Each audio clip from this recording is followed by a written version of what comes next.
ምርጥ የባዮሎጂ አጠናንና የፈተና አሰራር ዘዴ ባዮሎጂ ማጥናት ከመጀመራችሁ በፊት በመጀመሪያ ማወቅ ያለባችሁ ነጥብ አንደኛ የትምህርቱ ስርዓትና ቁልፍ ርዕሶችን ጠንቅቃችሁ እወቁት። ማለት በተደጋጋሚ የሚመጡ ርዕሶችን ለይታችሁ አጥኑት። ለምሳሌ ሁማን ፊዚዮሎጂ፣ ጄኔቲክስ፣ ሴል ባዮሎጂ፣ ኢኮሎጂ፣ ፕላንት ባዮሎጂ እና የመሳሰሉትን በዚህ ሁኔታ ካጤናችሁት በኋላ ያለፉትን ፈተና ጥያቄዎችን ሲሩት ቢያንስ የ2 ዓመት ጥያቄ ከሰራችሁ ከበቅ በላይ ነው።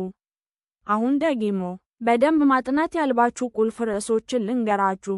ፎቶሲንተሲስ እና ሬስፒሬሽን፣ ዲኤንኤ እና ኢንዶክራይን ሲስተም፣ ነርቭ እና ኢንዶክራይን ሲስተም ኢቮሉሽን እና ናቹራል ሴሌክሽን፣ ሁማን ፊዚዮሎጂ፣ ጄኔቲክስ፣ ሴል ባዮሎጂ፣ ኢኮሎጂ፣ ፕላንት ባዮሎጂ እና የመሳሰሉትን በደንብ አጥኑ። አሁን ቀጥታ ወደ ጥያቄ 14 ጥያቄ ሲትሰሩ በመጀመሪያ ማድረግ ያለባችሁ ስህተት ያለባቸውን ምርጫዎች አስወግዱት። ኤሊሚኔት ሮንግ ቹዝ ፈርስት። ከዛ ቀጥላችሁ ጽንፈኛ ቃላትን ይውጡ። ጽንፈኛ ቃላት ወይም ኤክስትሪም ወርድዝ ለምሳሌ ወርድዝ ላይክ አልዌይዝ፣ ኔቨር፣ ኦል እና የመሳሰሉት ቃላቶች አንዳንድ ልክ አይደሉም።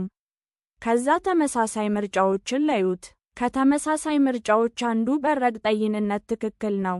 እንደዛ ካልሆነ ተቃራኒ ምርጫዎችን ለዩት። ከተቃራኒ ምርጫዎች አንዱ ብዙ ጊዜ ትክክል ነው። የመጨረሻ ቲፒ ጥያቄውን ሙሉ አንብቡ።